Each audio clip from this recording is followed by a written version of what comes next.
আবার চলে এসেছি পরবর্তী ভিডিও নিয়ে আমার ছোট ছোট প্রিয় খুদেদের জন্য।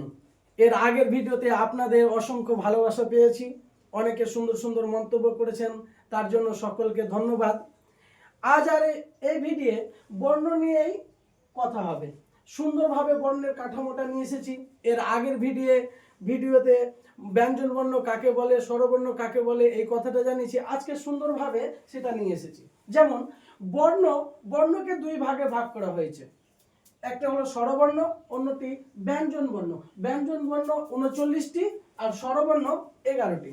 স্বরবর্ণ সুন্দরভাবে দেওয়া আছে, আর এই স্বরবর্ণ নিয়ে আমার আগের ভিডিও আছে যেখানে গানের মাধ্যমে স্বরবর্ণ পড়ালে মানে ছোট ছোট খুদেদের খুব ভালো লাগে, সেটা একটু পারলে দেখবেন।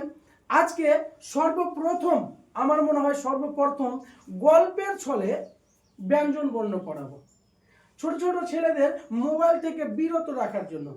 যদি বিশেষ করে পৃথিবীর শ্রেষ্ঠ শিক্ষিকা, বাড়ির মা বাবা ও পরিবার, যদি তারা একটু গল্পের ছলে এই জিনিসটা মানে অর্থাৎ এই ব্যঞ্জন বর্ণগুলো যদি পড়ায়, ছোট ছোট খুদেরা খুব ভালোভাবে শিখবে এবং তাদের আকর্ষণীয় হয়ে উঠবে পড়ার প্রতি।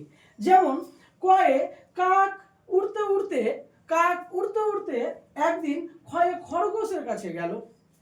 দেখছে গয়ে গরু বাঁধা খুঁটিতে, ঘয়ে ঘোড়া পুকুর ধারে সেখানে, ঘয়ে ঘোড়া পুকুর ধারে সেখানে, উহাতে ব্যাঙ লাফাচ্ছে সেখানে। চয়ে চিল তীক্ষ্ণ দৃষ্টিতে তাকিয়ে, ছয়ে ছাতা হিসেবে ছিল কচুর পাতা, বর্গীয় জতে জল ছিল অল্প পুকুরে, ঝয়ে ঝড় বৃষ্টির অপেক্ষা। মিয়া মশাই তাই চাই হোক বৃষ্টি, ভরবে পুকুরখানা। টয়ে টুপি পরে, ঠয়ে ঠাকুরদার মতো, দয়ে ডজন ডজন মাছ ধরে, ঢয়ে ঢাল তো যত্নে, মূর্ধন্যয়ে চরণ তলে পাশে রাখা বালতিতে। তয়ে তোতা পাখি মাছ পছন্দ করে না, থয়ে থালা ভর্তি থাকলেও, দয়ে দই তাও তো টক, ধয়ে ধানের চাল অল্প হলেও পছন্দ, নয়ে নাপিত বাবুর বড় প্রয়োজন।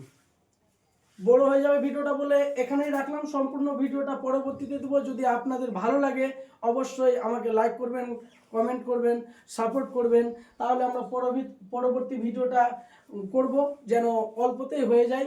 এবং এইভাবে যদি ছোট ছোট ছেলে মেয়েদের গল্পের সুরে বা গল্পের তালে যদি বলা হয়, তাহলে ছোট ছোট ছেলে মেয়েদের পড়ার প্রতি আকর্ষণ থাকবে এবং খুব ভালো লাগবে। ধন্যবাদ।